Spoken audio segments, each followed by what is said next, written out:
Hi అండి. ఈరోజైతే cauliflower చిక్కుడుకాయ కాంబినేషన్లో కర్రీ చేయబోతున్నాం. దానికోసం ఒక పెద్ద కాలీఫ్లవర్ పువ్వు కడిగేసి వాష్ చేసుకుని ఇలా పక్కన పెట్టేసుకోవాలి. ఏమాత్రం ఒక అంగుళం ముక్క చొప్పున కట్ చేసుకుని పక్కన పెట్టేసుకోవాలి. ఒక చిక్కుడుకాయ ఇలాగా 2 పీసెస్ వేసుకుని కట్ చేసుకుని పక్కన పెట్టేసుకుందాం. ఒక 5-6 ఉల్లిపాయలు చిన్న చిన్న ముక్కలు కట్ చేసుకుని పక్కన పెట్టేసుకోవాలి. అలాగే ఒక కుక్కర్లో ఈ కర్రీ అయితే ముఖ్యంగా మనం కుక్కర్లో తయారు చేయబోతున్నాం కాబట్టి ఒక కుక్కర్లో 2 స్పూన్స్ ఆయిల్ వేసేసుకుని కచ్చాపచ్చాగా దంచుకున్న వెల్లుల్లి రబ్బలు 4-5, కరివేపాకు, ఆవాలు, జీలకర్ర, 2 పచ్చిమిర్చి వేసేసుకుందాం. ఇంకోండి ఈ కర్రీకి సింపుల్గా కర్రీకి సరిపడా సాల్ట్, ధనియా పౌడర్, జీరా పౌడర్, గరం మసాలా, కారం, పసుపు. ఓకేనండి. పోపు వేగింది. ఆనియన్స్ పీసెస్ ఏవైతే ఉన్నాయో అవి వేసేసుకుని ఒకసారి ఫ్రై చేసుకుందాము.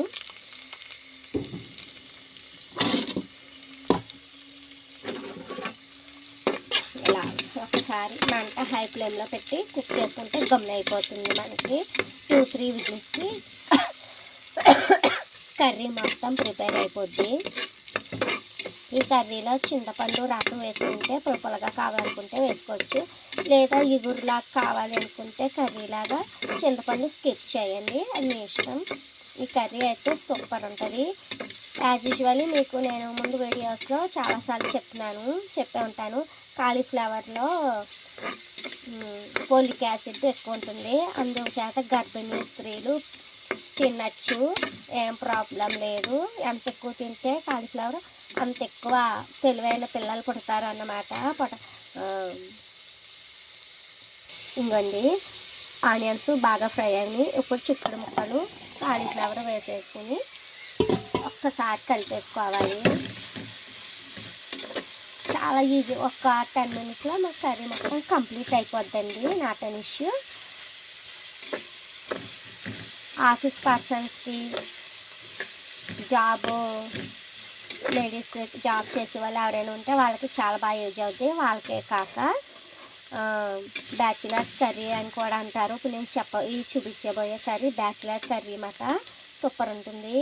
అలాగే స్పైసెస్ అన్నీ యాడ్ చేసేసుకోవాలి. ఇప్పుడే యాడ్ చేసేసుకుని కలిపండి. నీళ్ళు కొంచెం వాటర్ వేసుకుని కర్రీకి సరిపడా వాటర్ ఒక 2-3 విజిల్స్కి కర్రీ అయిపోద్ది. విజిల్స్ పెట్టేద్దాం.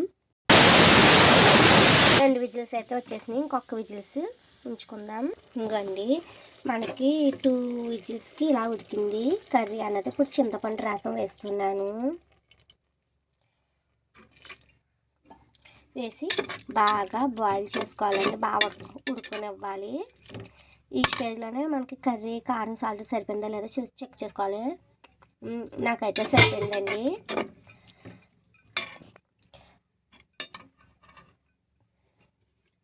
ఇంకోండి కొంచెం కొత్తిమీర అలా ఉంటే కనుక కొత్తిమీర మన దగ్గర అలా జల్లేసుకుని పైన గార్నిష్ చేసుకుంటామేనండి. అంతేండి, అయిపోయింది. మన వేడి గుమగుమలాడే చిక్కుడుకాయ కాలీఫ్లవర్ కర్రీ అయితే రెడీ అయిపోయింది. ఇది రైస్, రోటీ, పుల్కాఫ్ అలా దేంట్లో బిర్యానీ దేంట్లోకైనా తినచ్చండి. Super combination. మీరు కూడా ఒకసారి ట్రై చేసేయండి.